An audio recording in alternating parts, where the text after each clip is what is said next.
Alrighty, live from BackChat Studios, Shelter FootyCast, Thursday prelim final week. Will Schofield, Mark Reddings coming at you. How are you, Skeeter? Hello, Scully. Yes, grand final in our sights. Big prelim finals weekend coming up. Or I was going to say Scully, but I should just call you Ticketmaster because you've become. Excuse me. You're trying to just get your hands on grand final tickets, which is fair enough. They're pretty tough to get. Well, Geelong could be in it, mate. We've got a lot of contacts in Geelong, as you know. So a lot of people hunting around for tickets at the moment. Yeah, look, I'll be honest. I've always used a media pass, but to try and get them for friends, or got one from my mum a couple of years ago.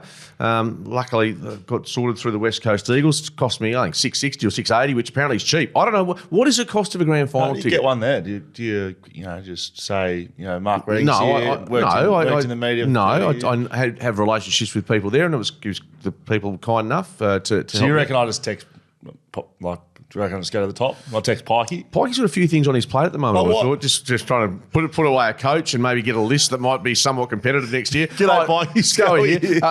Scully's texted me. He wants to volunteer to help to get the club off its knees. Can I have 2 grand final tickets, please? Yeah, and have, not buy. Can I please have the tickets? Pike, you're busy, mate. We will talk about the West Coast Eagles coaching selection.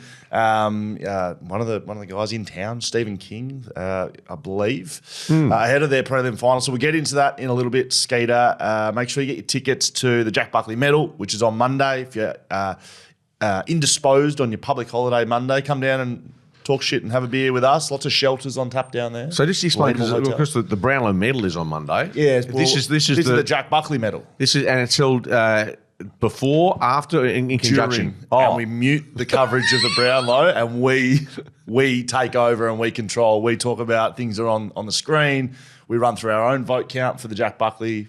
Only backmen are involved in this, so it's a BackChat Backman of the Year. We're dressed in tuxedos.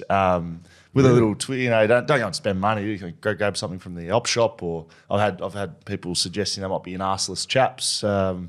It's just a bit of fun, Skeeter. No, I like it. It's Jack across the fact you're using his name for promotional purposes. He won it in his first year. I say he's fine with it. Yeah, and look, he may or may not be there. I don't know. So that'll be the Jack Buckley Medal Monday.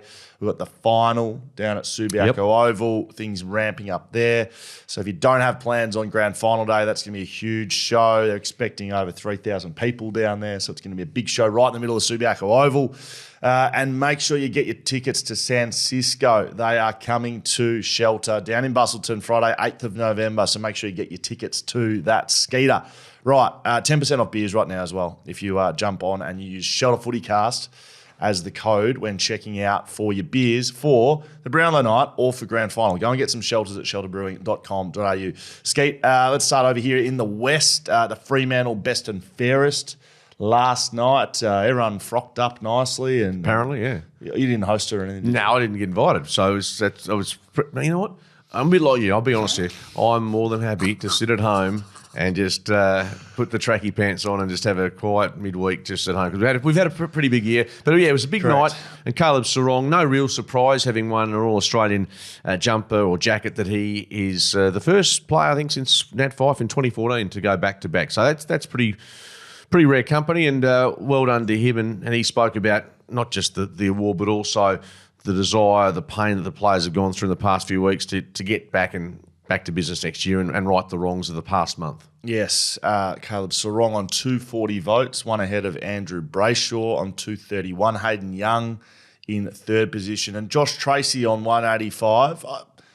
I know Josh missed some footy at the back end of the year. I thought he might have been a little bit closer to the lead. The thing I suppose, Scully, is with every club, like even at the West Coast, they have some peculiarities. I think with the best and fairest, sometimes it's not as straightforward as like you think of the Sandover Medal or the Brownlow Medal or the MVP, the Jack Buckley Medal. The Jack Buckley Medal.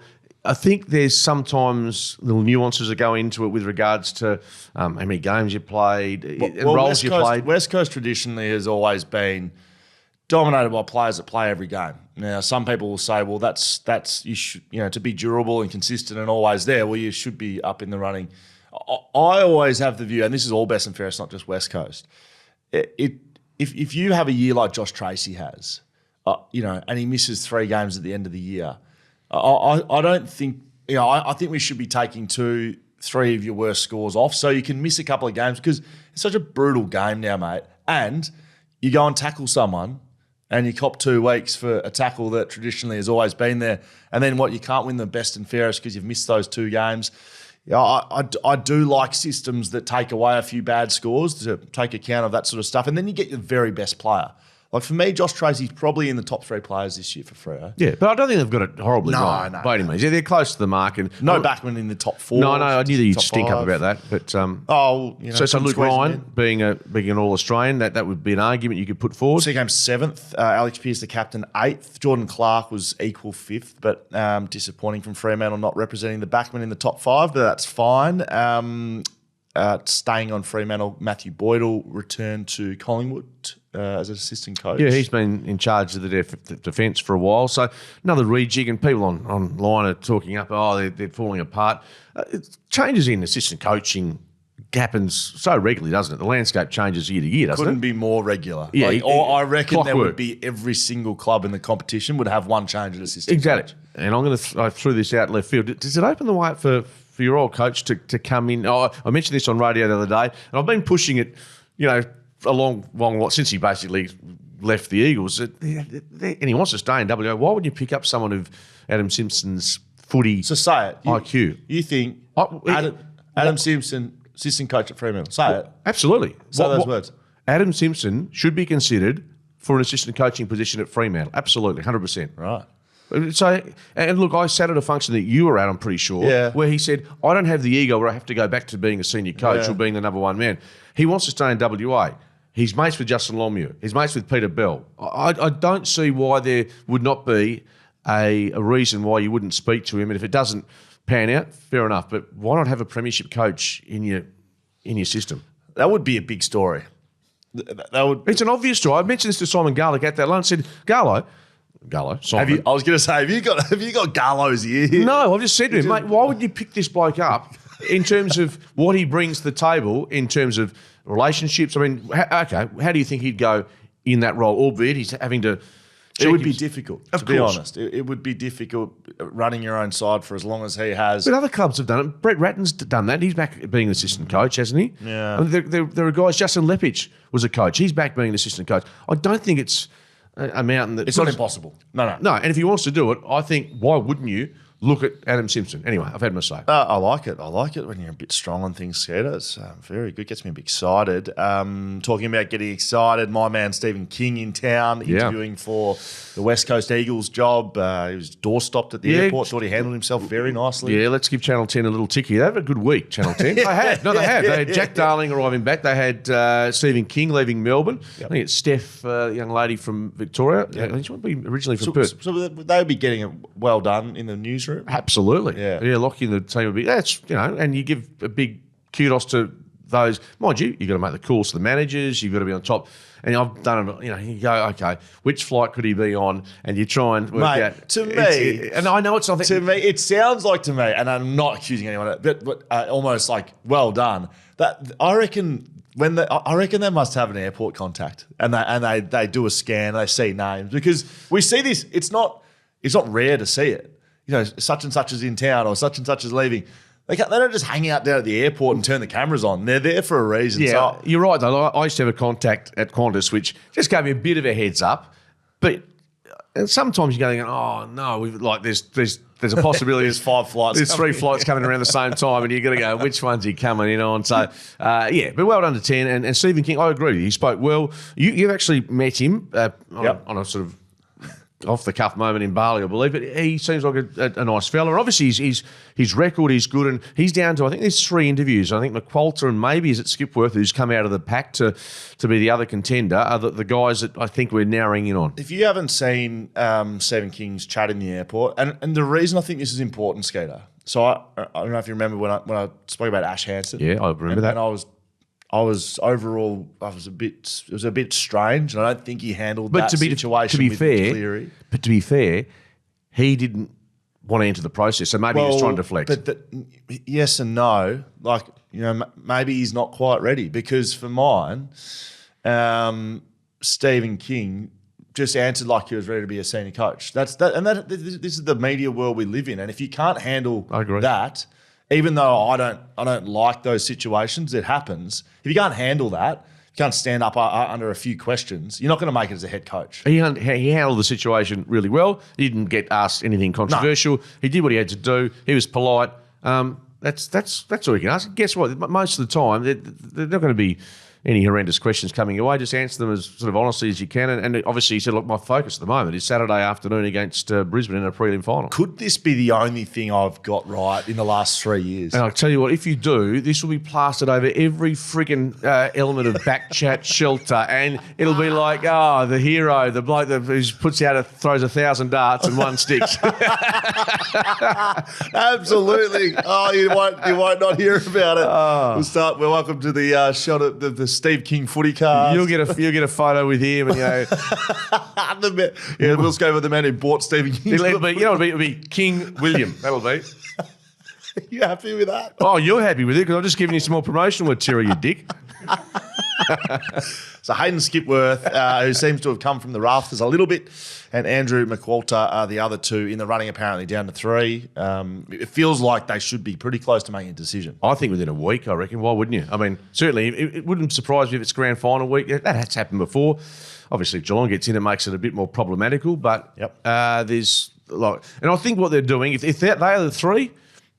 Terrific. I think they've done the right thing in terms of not going for a recycled coach, not trying to drag Kenny Hinkley, who's obviously going to go on next year, and Chris Fagan. Not that he was mentioned, but he's extending his contract. Don't start throwing new names into the mix, please. I'm saying Chris Fagan. No, I'm saying those coaches have been locked away. Chris was never mentioned. Chris Scott, Chris, best coach in the business. If you get Chris Scott, I think. But it's just nonsensical, mate. No, you're right. You're probably right. But it's just like saying, why don't we get Bontempelli? We're not good at the moment. Let's go get Bontempelli. Well, that's what, on radio had to, wasted 30 seconds. Millsy said, what about Dusty to the Dockers? I'm going, Jesus, Millsy.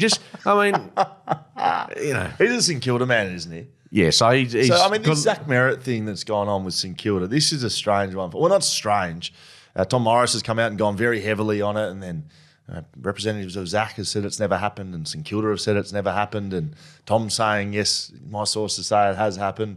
What is it? Is it a money play? Is it a nothing play? We just don't have anything to talk about. It's either the manager of Merritt trying to get some more coin out of Essendon, which is probably the right. Yes. So I will talk about it, but the Saints, and Jackson McRae's off to the Saints, who was nominated to the Saints. They've got so many of those types of mids at the club already, in my opinion. He's not overly a difference maker, I would have thought. Good player, been a good player, really good player for Bulldogs, but I don't know if he's coming in and changing the world for St Kilda. No, I agree. And I just wonder sometimes, I know they're going to go heavily towards the draft, but I sometimes shake my head at the Saints as to their recruitment policy. What are they meant to do? To devil's advocate, I agree with you, but what are they meant to do if they don't do that? Well, I think primarily, and I think they are doing that to their credit. I think you have to keep hitting the draft. That's I know it sounds a boring answer, but that's and I know they're going to do that to some degree. I just don't know whether Jackson is a player that's different to what they already have as inside mids for them, or as a mid for them. Well, Max King, he's the St Kilda one, isn't he?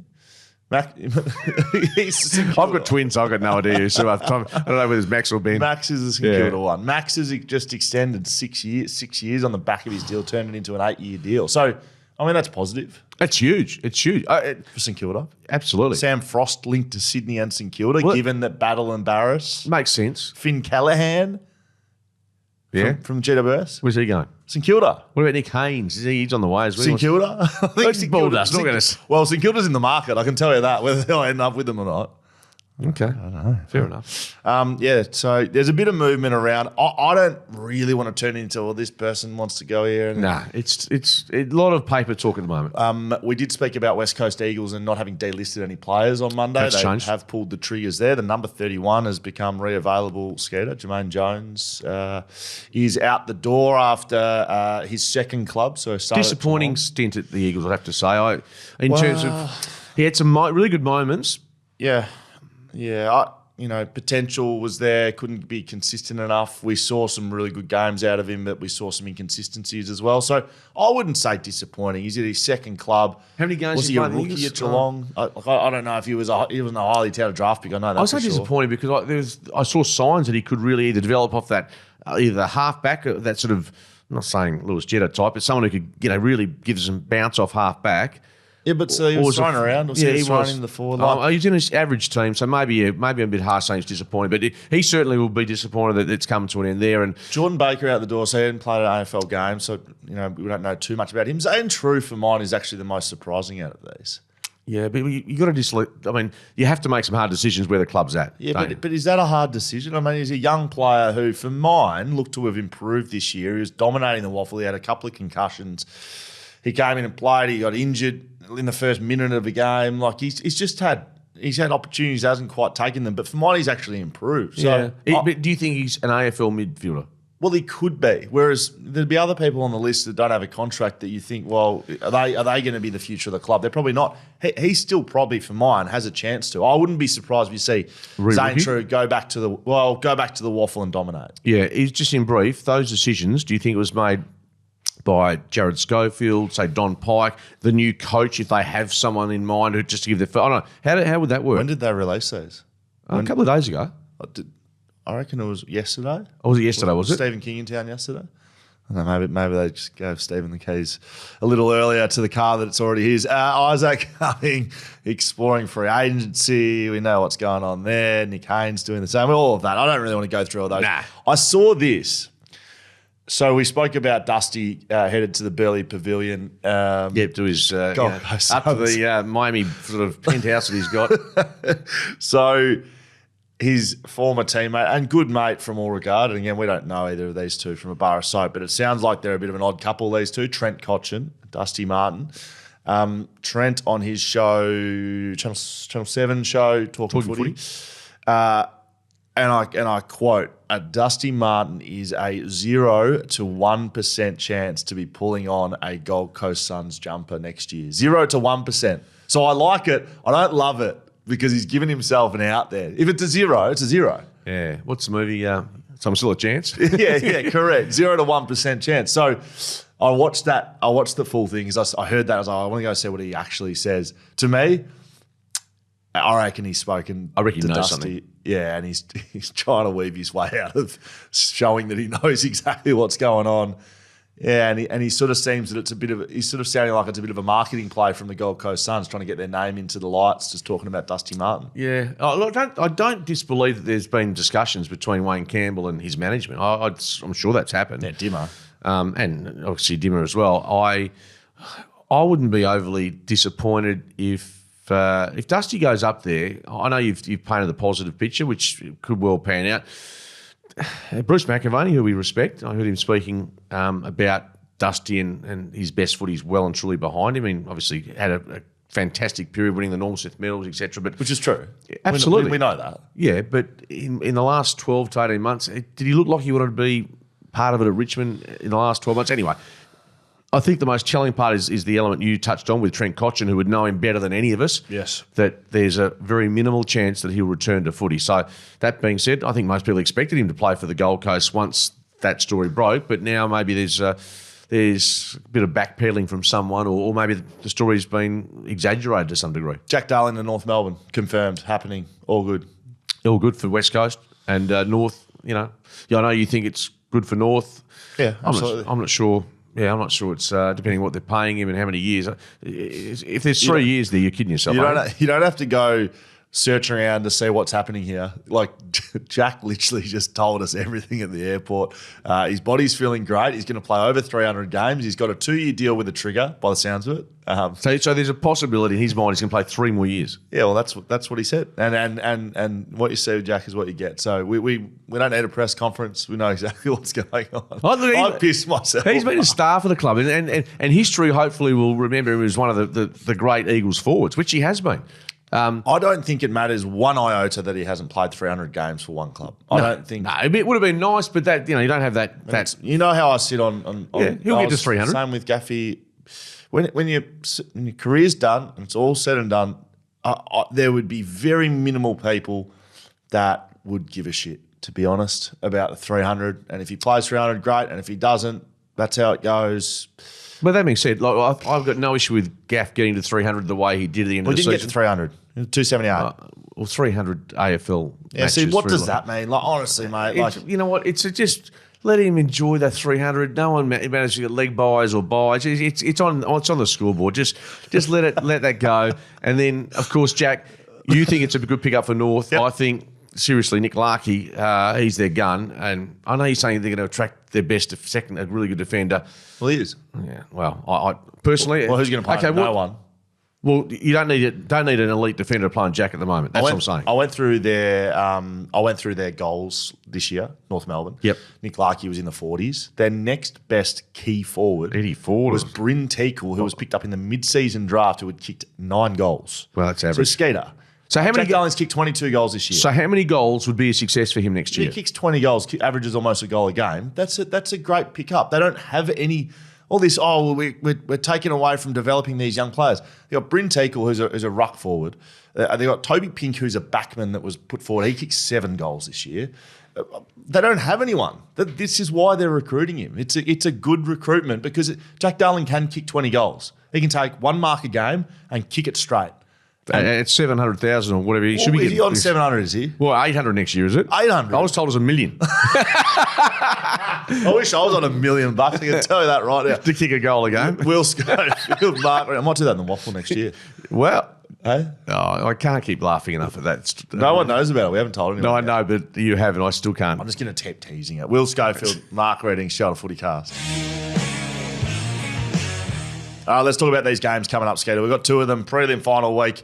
I did a TV interview yesterday, and yes, I've been thinking about them, but I almost haven't been thinking about the matchups. Like I got confused with who Sydney was playing. You know, like I was Sydney playing Brisbane and Adelaide playing Geelong. Am I being too hard? Are these genuine prelim final blockbusters? I don't know. It feels, and I don't want to downplay the teams that are there, but you know when you either got a Carlton or a Collingwood or there's no. I mean, Sydney and Port's for me as an outsider, as someone with no skin in the game, it's a bit vanilla. Yeah. No, I agree. No, and the other game, Geelong. Geelong haven't been beaten by Brisbane and Victoria for 20 years. So, but yeah, look, I'm sure we'll see some good footy. Put it this way: if it matches last weekend, I think we'll get ourselves in the mood. We just want a contest. Absolutely. Sydney, Port Adelaide, SCG, Friday night, 5:40 Western time, 7:40 Eastern. Don't know for those of fans in Adelaide how that works. Port Adelaide has won its last 8 games versus Sydney. How so? I don't know. No, it's a. I'm not Summer. No, but that's extraordinary. That team that's been a contender for so long, Sydney, yes. It just can't get it over the line against Port. Particularly, I mean, it's an outright. This, but the 10, 15, 112 point loss going back a few weeks ago. So Port Adelaide has only played once at the SCG since 2018. So that would say why and how. So this will be at the SCG. Port have won 10 out of 10 times when leading at half-time this year. Swans notoriously slow starters. So if Port Adelaide can hit half-time in front... History says. A bit like when I used a stat last weekend with the Giants. If they led at half-time or three-quarter time, they won 11 out of 13. Well, they lost. Yes, that's... They led by 44 points. And pretty much if you're looking for form, ask who Skeeter's picking and some sort of... Well, you know, when you're up by 44, you don't expect to lose, do you? So... I'm not just talking about the match either. Correct. So, some player sort of ins and outs. So, Todd Marshall will be out for Port Adelaide with concussion. You'd think Charlie Dixon comes back in for him? Oh, you don't think that? No, well, you're probably right. But Charlie, I think we both agreed last week that Charlie, to try and stretch Hawthorn's defence, would have been a decent option. Now they said stretched him anyway, didn't they? They said he was ill. I don't know whether that was true or not. I don't know. But anyway, so yeah, you're probably right. You have to be pretty sick to miss a elimination final. So you have to be pretty. So you sick. reckon there might have been just. I'm just saying. No, I'm saying what I'm saying. No, I agree. I agree. Very sick. So he's suspicious on that front, but or maybe he was very sick. Yeah, he'll play this week. Oh, yeah, I probably think you're right with Todd Marshall out. Callum Mills, the captain, after sort of fighting back from his shoulder stuff. Talking to a bloke who's just had a shite 12 months. So, like, he did his hammy at training the week after their last final, the qualifying final. So that's just brutal. That's him done. Yeah. He's gone. I think it was something like it'll be 18 days to the grand final from when he did it, and it's a 21-day injury. So it'd be very, very unlikely, even if Sydney win this, that he's playing again this year, which is just terrible news. Taylor Adams is waiting in the wings, who didn't play in that qualifying final. So that seems like a like for like. Yeah, and for Taylor, I don't know Taylor from Burrows Slope, but from his perspective, let's hope he gets that opportunity. He's had some he had some tough times selection-wise, hasn't he, and grand final-wise to deal with. So from his angle, hopefully there's a spot for him. Ryan Burton is facing a fitness test, so he would be a big in for Port Adelaide, given sort of, I guess, the lack of that sort of player in the back line that they've had. Jace Burgoyne, of course, stepped up last time around to sort of do that. Look, the biggest battles for mine, there's a couple of the midfield battle, number one, Heaney, Warner, Goulden, Rowbottom, Parker, v. Butters, Rosé, Horne-Francis, Wines, Drew. That's won and lost where it is. I think it was the same last week against Hawthorn. I thought Horne-Francis played one of his best games of the year. I thought Rosé and Butters were good without being great. Wines and Drew were quite solid as well. And we know what Sydney's midfield did in the second half against GWS, that they were the reason that they came back into it, especially the last quarter. Yeah, and Sydney's forward line for most of that game was pretty impotent, to be totally honest with you. Key forwards on both sides not doing it. Yeah, that's true. McDonald and Amati obviously bobbed up late when it mattered, which is all you need. Yep. But yeah, so on face value, this looks like a really good prelim final now that I actually think about it. And the midfield... the midfield, what are you laughing at? The midfields, well, I don't know, just, I'm going to go see what Sydney played Port Adelaide. No, I couldn't agree with you more. Yeah, I couldn't agree with you more. Tom Papley, Willie Rioli, I reckon, are keys for both sides. And who gets those guys and can they keep them quiet if Willie Rioli kicks 3 goals or sets up 5 goals? And same with Tom Papley. Like, Tom Papley, although the attention was given to Heaney and Warner, what they did, Tom Papley was sizzling in the qualifying final all game. His head was about to explode. Seriously, both. From what he did playing, but he was the energy. Yeah, angsty. He was fighting Toby Green. He was trying to fight the umpire. He was trying to high five blokes in the crowd when he kicks a point. Everything. So if he rocks up like that, it's scary because he's infectious. He's the sort of player that needs that to get him going. Willie Rioli, on the other hand, he's like laser focused when he's good, which we saw the best of him in the semi-final last week. He's like silent and quiet and unbelievable. You're like, someone needs to put some body on him and distract him or something. So those at either end, like, I don't know who gets those matchups, to be really honest. I've got a couple of milestones for you, Skeeter. Oh, what about the man who took the mark of the year? Sydney, 200 games for Isaac Heaney, and Dane Rampy, 250. Double milestone, Skeeter. Yeah. Does that tip you over the edge, even if you were considering Port Adelaide? They're two very good players, aren't they? Heaney, speak of guys, can he back up what he did last week? It'll be tough to match what he achieved in that final. I think Chad Warner is the guy that gets off the... You can't leave Isaac Heaney with what he did. You'd have to say Drew pays him a lot of attention. Well, the last quarter last week, Heaney was terrific. Warner was very important, wasn't he? Yeah. And I just think, though, if you're going to focus on one or however it's going to go, Heaney's probably the guy that you're like, well, we can't have him kicking 2 goals and having 15 touches in a quarter. So I think Chad Warner does that. I think they pay attention to Heaney and Chad Warner goes ballistic. And that's a Drew job, do you think? Yeah, probably. They're gonna pay significant, but I think we'll see throughout this game, because they've got multiple guys, both teams. Like, they've got Goulden, Heaney, Warner, and they've got Rosé, Butters, Horne-Francis. We'll see a bit of toing and froing, because the same with Port. If you go and pay attention to Horne-Francis, who I thought was the difference maker, if you go and do that with a Rowbottom, you're going to be leaving Rosé and Butters running around doing what they feel. And if you go back a couple of weeks ago, I might be wrong, but you might be able to help me. I'm pretty sure Horne-Francis started on the bench in the qualifying final against Geelong. Which is a disgrace. Which I think they rectified that. I think they might have left either Butters or Rosé at the start of last week's game. Either way. Butters with the ribs. With the ribs, yeah. So how does Ken... What's he going to do to motivate his team this week? There's no little... Maybe you get Jack to... You just text Jack to say, mate, can you give us something just to... Text Jack Univan. Can you write us off again, please, mate? Oh, look, on that, I think that's what he'll be leaning into. No one gives Port a chance to win this, to be honest. No, I don't. Yeah, and everyone's been saying Did I tell you that the $20,000 fine was the greatest beat-up of all time? Yes. Yeah, it's bullshit. Anyway, I've said it on Monday. And you know what makes me feel better? Blokes like Eddie Maguire and others coming out who, pretty well versed in footy. Yeah. They were on the same page. Am I just mad? Am I just going old school? There's no one who's in support of 20,000. Yeah, okay, good. Thank you. No one's doing that. So I just think Ken Hinkley goes, no one gives us a chance. No one rates you. That's because clearly it worked last week.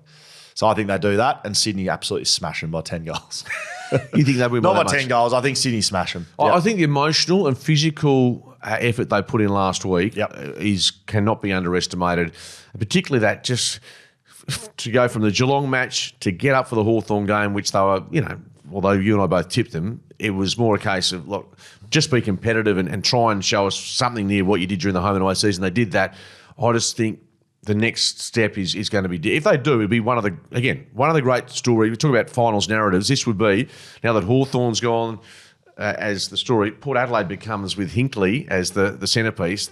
How he's able to get them into a grand final, that would be the story. This is the least amount of pressure they've had in the last 4 years, I reckon, in a final. I reckon all these elimination finals they've had, like there was significant pressure last week, but it was against the Hawthorn. They didn't make the top fours. I think this game, the pressure's off. And so free throw at the stumps? I think so. Compared to other games they've had, they've still got that little monkey on the back with regards to their finals record. So I think I know they alleviated that last weekend, and they haven't made it. They haven't made a grand final yet under Hinkley, have they? So that's the one missing puzzle. And once you get to a GF, well, I know Ross Lyons copped a lot of crap for not winning them, but you can't win one if you don't qualify. Sydney, yeah.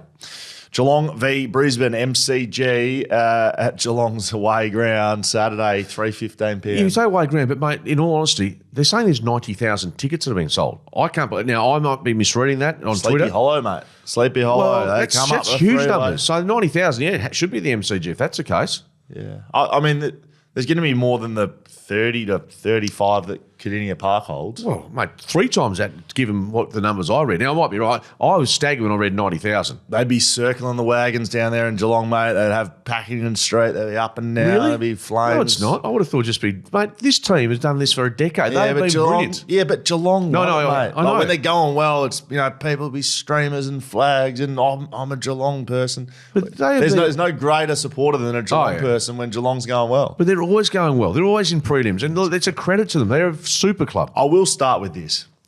Geez, I hope Geelong lose. Like I don't mean that I don't mean that because I wish ill will on anyone in Geelong, but I have just written Geelong off from about round 3 this year. Like I just give them no respect. You give me no respect either. That's been years in the making, Skeeter. I just have not rated Geelong all year, and the worst possible thing that could happen is Geelong to win a premiership. Can we get some of that stuff where he's completely potted me, Geelong, Chris Scott? Oh, yeah. And don't worry, the irony, it comes from his hometown. It's like he's got people probably back in Geelong watching this saying, what's happened to this numbnut? Why is he suddenly turned against a club that's done nothing wrong except win games of footy? Shit. Seriously. I mean, Who's your mum barrack for? Probably West Coast, mate. I don't know. You don't know. My mum barracks for West Coast and she won't go to the footy anymore. She just refuses to. Yeah, because they're no good, that's why. Geelong, look, there'll be a good montage. We can say that. All right, let's get into it. Brisbane has not beaten Geelong in Victoria since 2004. That's 20 years. Yeah, that is correct. Chris Scott was still playing for the Lions. How's this so? And Logan Morris hadn't been born. That's brilliant stat. Geelong has won 14 of its last 17 matches against Brisbane with an average winning margin of 41 points dating back to 2013. And the last time they met, Geelong defeated Brisbane at the Gabba by 26 points. Chris Scott is 2-0 versus Chris Fagan in prelims. 2022 prelim. Every stat you're going to throw is going to be in the favour of Geelong. Yeah, because Riley's written this and he's a big Geelong man. Tom Stewart is in. That is big. Yeah, that's huge. Their best player. He's their best player. Yeah, exactly. And they did what they did to Port without him. So yeah, I don't know exactly who comes out. Riley seems to think O'Sheen Mullen. Yeah, no, I do, number 31. Have I done that? Yeah, I think the Irishman. Well? I'm not sure about the Christian name, but yeah, you're right, Mullen. Okay, so he seems to think he could be the one out, and he doesn't think Sam de Koning can force his way in. Neither does he think Tom Hawkins. Well, he's been ruled out, Hawkins. Well, so it's pretty tough for him to be. And Guthrie also been ruled out, yeah. When you say ruled out? Yeah, no, so Chris Scott is effectively, and it's good that he's got on the front foot to say, look, this isn't happening. Stop the circus. Yeah, this is how we're going in, and theoretically, if they get through this match, it's hard to make any changes from a prelim side if you win. I know you might make one, but that, in your memory, might stretch you, but if you win a prelim final, unless there's injuries, one change is probably about all you look at, if any. I mean, the first one that I think of Was there any change from your prelim side in 15, for instance? No. Yeah. So because you win. Exactly. That's my. You win and you're probably in a great win, and so something would have to go very badly in terms of, maybe a key defender gets towelled up. How would Tom Hawkins? And he seems like one of those great club men that would be hurting if he doesn't get to a grand final to say farewell. But I think he'd also understand that the team has done this primarily in the back half of the season without him. Yeah, it would still hurt enormously, wouldn't it? So, yeah, he is a team man, but he's also a competitor, and he's been doing it for a long time. And there'd be a certain, and it's not entitlement, but it's a look at the record book, look at the history. Yeah. And he's just gonna. I might shoot him a text message. Actually, all he's gonna have to do is have a great attitude and train well, and honestly, hope for the best. I've been in a grand final situation like this, but. He can't play anywhere this weekend because Geelong's been knocked out of the VFL. So I reckon that hurt him as well. So he didn't play last week either. If he had to play one more, kick 10 goals, then you go. Even a handful of goals. Yeah, you're right. And look, Brisbane's got some issues of their own with Lachie Neale. Like, he was in the moon boot, which I know it's not the end of the world, but he's obviously been sort of juggling or managing this. I think it's a heel issue or something of that nature. So he didn't look, albeit it was tagged really well against the Giants, he didn't look as dominant as what he could be. In terms of player availability, he's the one that, I guess, in terms of fitness, he'll play. But, yeah, the Lions in reasonable shape health-wise. Yeah, they are. Their very best players are going to have the games of their lives to beat Geelong. And they were terrible for 2.5 quarters. Exactly. I mean, Zorko was one of those guys that was non-existent in the first half, and they had to flip him forward. Like, he has to do what he does in the back line, what he's done all year. That's why he's All-Australian. Lachie Neale has to have a very good game. Joe Danaher and Hip would have to kick goals. Eric Hipwood.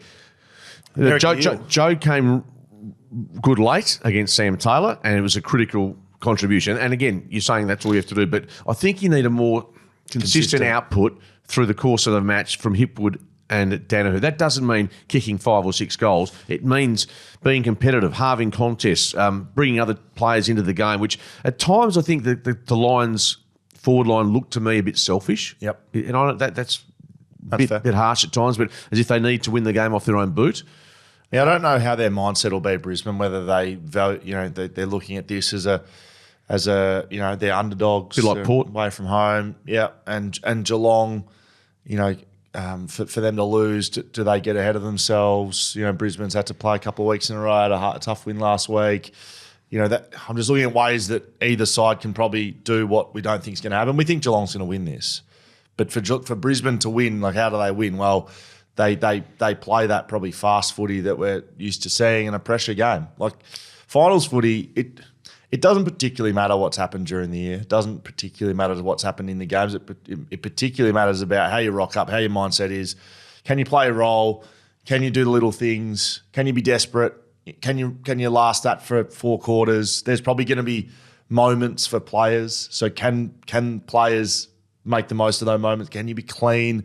Everything that you've done during the year, although it doesn't matter results-wise, has every ground ball that you've taken, can you take that clean ground ball when you're a backman, and if you don't take it, it's a goal to the opposition? That's a moment, right? And in finals, there's no coming back from moments. And so, yeah, that's why finals footies is so good. Either team can win, right? Like, we don't think this is a wipeout. We don't think Sydney Port Adelaide is a wipeout because usually at this stage of the year, we're getting a good game, but sometimes as well with a prelim, you can get a big whitewash. Yeah, particularly if a team is broken early. Mind you, again, I thought that was the case when the Giants were 44 up. So there's a bit of ticker amongst this side. So Chris Fagan's, that must have engendered some genuine belief that they played very poor football for a large portion and still won that game. So the best of Brisbane wins this game. I've got no doubt, the best of Brisbane. But we've never seen it this year really for 4 quarters, have we? You can't just click your fingers for that either. No. The prelim. Can't just go, we're going to play well now. Well, the Lions may, but you're right. This year they've been able to put 3 quarters together, but they've allowed teams to really dominate them for large periods. So, yeah, I think the head says Geelong and the heart, certainly for you, says... it's not even heart, just something says, like, Brisbane, please get something done. I'm picking Geelong. Yeah, to get through to the grand final. Yeah. Wow. Go Geelong. Cats. And not too many of us had them in the top 8 this year. Nah. And they might get better next year with Bailey Smith coming down to join them, and they'll find a way. They're talking about Jack Martin they're chatting to as well. So this team, this club, just refuses to go through the rebuild. They just keep topping up, and it's full credit. They, along with Sydney, are the prototype for how you'd love your club to be, contending continually. Successful culture. That's what that is. People want to win above anything, above money, usually. We both pick Geelong. Yep. AFLW, West Coast defeated Collingwood at Icon Park. They go 3-1 under Daisy Pearce. Their best ever season in the AFLW already. Best ever four games season. in. 4 games in. First time they've won back-to-back games. First time they've beaten Collingwood. Daisy Pearce has been, fair to say, the messiah for the AFLW program at the Eagles. You could see it round one. I watched that round one game. They're clearly a different side. They're putting a lot more pressure on. They seem more organised. They're coming from a very low base, to be honest. They weren't anywhere near the standard last year, and so they're probably at the standard now. I don't think they can win the flag, but they're more competitive and they're winning games of football. The 3 sides they've beaten are all bottom 8 sides. So we'll see how the rest of the year goes, but you couldn't actually ask for a better start if you're Daisy Pearce and the West Coast Eagles. Freo will play Saturday at Fremantle Oval. So if you're not doing anything on Saturday, get down to that. And then Sunday, West Coast play Brisbane at 3:05.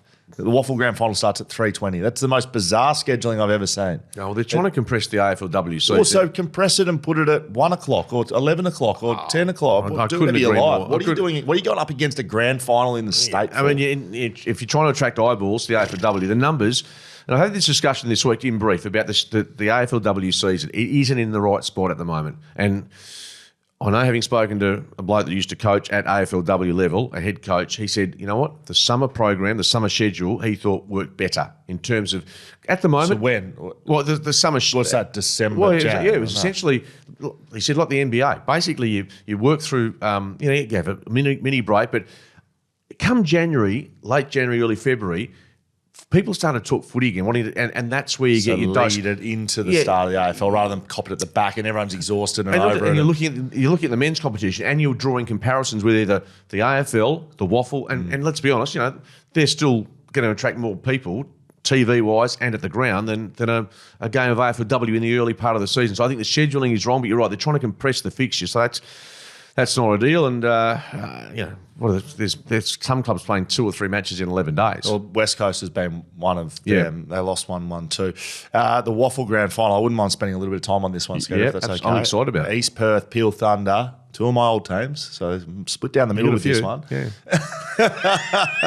That's good. Yeah, I'm supporting them, and I reckon I'd be. You got a broad church. Someone's got to win. You got a broad. Well, this one, I can't lose. You cannot lose. 3:20 Optus Stadium. You've got the old guard in East Perth. Really like the WAFL old school fans. East Perth, traditional big club in terms of local support. Yep. And Peel Thunder, we know that their local products like Ben Hancock and Blair Bell and Jack Sears have got guys that have been there for the hard yards, but they've also got almost a dozen AFL listed players, or certainly AFL connected players with Fremantle. So it's fascinating. I mean, if you look on paper, you're thinking, when Brodie comes back in, when Nathan Wilson from suspension gets the opportunity, which we think he will, there's 2 hard decisions for the coach of Peel to make in Adam Reid. In his first year as coach. But they're going to have to. Are they going to have to? Was there 12 that they can only play 12 AFL players? So they're going to have to drop AFL players. Well, there might be that. Yeah, that equation might come into play. And as for East Perth, Hamish Brayshaw at the press conference yesterday, he said he's right to go. So they'll have to make at least one change, and whether it's a Michael Randall or James Sturrock, 2 blokes that have been really good for them this year, might miss out. Interesting with Hammer, he revealed yesterday that he has lost during his rehab 8 kilos. You should see him. I saw him yesterday. He looks amazing. Now, I don't know if he's been on the Ozempic program or what he's been doing. He's been eating meat and eggs. That's all he's been eating. He's just been proper protein, iron, and that's it. Meat and eggs. Okay, I'll remember that. You can't just do it once. You can't have dinner tonight and you get fit. No, I've gone off the dessert, but I was going to speak to Hammer and say when we're on the gas on Sunday night, maybe somewhere that. But no, in all seriousness, he looks good, but there's still a big question mark. Having not played footy for a long time. Right. But there's no question that he plays. If he's fit and good to go, he's the captain of the side, Sandover medalist from last year. He'd have to be in the top 10 players in the competition. You play him no matter what, right? If you're who's the coach at East Perth? Ross McQueen. If you're Ross McQueen, you're not even considering this. You're not even. There's no match committee over this. You're playing your captain and your best player. You do not consider it. No Correct. argument. No argument. No, I'm not arguing at all. My question is, though, is what output you're going to get from Hamish, having not played for 2 months. So Put him in the goal square. No, well, that's not the role he's going to play. I'm told they're going to keep him as a mid. But what might happen is obviously his minutes might be reduced, because I think the forward line is unconventional as it is with Medhat down there and Tedesco and sort of it's not a big name forward line. They've got I think it's Graham who comes out, bigger body, but so put Hammond down there. well, I don't think that's where they're going to hit. I think they're going to play more as a mid, but maybe less minutes inside the midfield, which is to be expected given his lack of time. You compare the East Perth forward line to Peel, theoretically, on a good day, you've got, if you put Wilson in there, you've got Taberner, Voss, Tregenza as your tools. That's a big ask to try and defend that. So if you were all considering not playing Hamish Brayshaw, I would say that would be suicide for East Perth, suicide for the coaches. He'll play. You may as well just He'll put play. them all But I don't know whether he just play forward, because I don't think that is going to be to the advantage of East Perth. Maybe at some stage he goes down there, but I think they regard him, because when you look at in brief, the midfields of both sides, you've got Croden, Shoemaker, Brayshaw, and for Peel, Erasmus, Brodie. Driscoll plays a bit inside at the moment. He's got leg speed. They're pedestrian in terms of pace, both teams in the midfield. So they need to get out wide and let, whether it's Driscoll do the running or Angus Scott for East Perth, get some real running, because Optus is big and two sides that aren't blessed with enormous pace. I couldn't agree with you more. You play Hamish Brayshaw. There's no question about it. There's no argument in my front. It's just how he's used, and it's obviously make sure he gets through the game, and that's the critical factor. Will Schofield, Mark Redding, Shelter FootyCast. Couple of questions and comments, Skeeter, from YouTube and Instagram. I'll get through them as quickly as possible, Skeet, because you've probably got a cashier to go to. Hawks dish it out all season, and it's great for the game, and we need this personality in the game. Ken Hinkley gives it back to them. This is a disgrace. He's embarrassing. Give me a break with that bullshit. Hawthorn could have done something about it. Win the game. If Hawthorn wins the game, you don't see Hinkley mouthing off from Jono.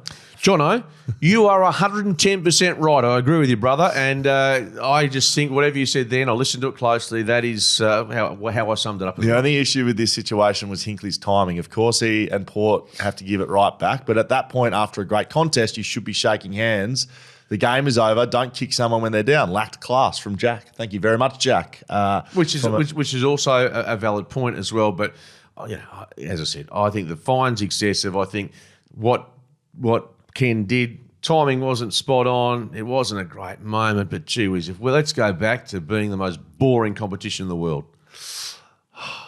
Mate, there's a couple coming up which really excite me. I will just say this one though. Paddy on YouTube says, Scully and Skate, do you know anything about the issue with East Fremantle's new oval and the issues they've had trying to get it back from the council? Yeah, there has been. It's been a dog's breakfast, hasn't it? I don't know the latest, but there's certainly East Fremantle financially are not tracking that well. The council and the ground situation's been ongoing for a bit now, and we know there certainly hasn't been an easy alliance between the two. Hopefully it gets resolved over the summer. East Fremantle plays their footy there.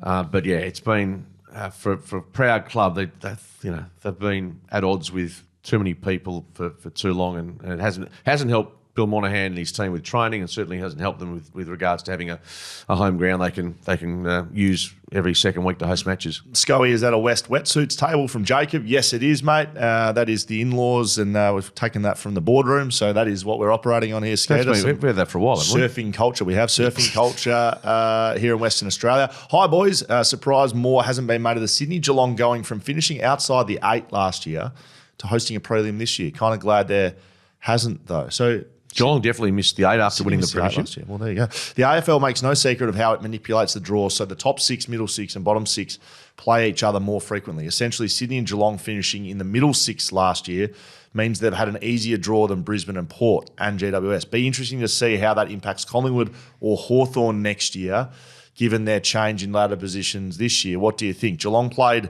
13 out of 23 games against bottom 8 sides. Collingwood played 11 out of 23 games against bottom 8 sides. Sydney played the first 6 games against bottom 8 sides and 13 out of 23 games against bottom 8 sides. Brisbane played 15 games against bottom 8 sides. It's interesting. Yeah, it's got me absolutely bamboozled those numbers. Never been good at maths. No, never been great at maths. But, historically, generally the AFL wants to give teams in the bottom half more opportunity to win matches early, but those numbers probably confused me. Now, Vem, look, I just want to say thank you for writing this in. And if there is any more sightings out there, please send them into the podcast. I was at the Cabinet Making Awards night last year at Burswood on Swan. The Cabinet Making Awards. Just let that sink in. Seriously. Papa Skeets was the MC. Like, what? Hang on, 12 months ago. I mean, and even he couldn't save the night from being boring as batshit. Pretty sure I saw him smashing back a few bevies and punching a few cheeky darts between awards on your Skeeter. We love you. No, I do remember the night, and I drove, so I didn't do either of the above. And I was at the Cabinet Making Award. Is there anything that you won't do? Is there anything that people don't remember from? Like, seriously, 12 months ago, an event I hosted. How did that go? Who won? Who was the Cabinet Making Award? The candlestick maker, the cabinet maker. I don't know. It was a good night. Did you roll that out? Did you roll something? No, like that? I don't know what I rolled out, William. All I know is I rolled out of there, went home. I think I went to Bali a couple of weeks later and spent it on whatever I did up there.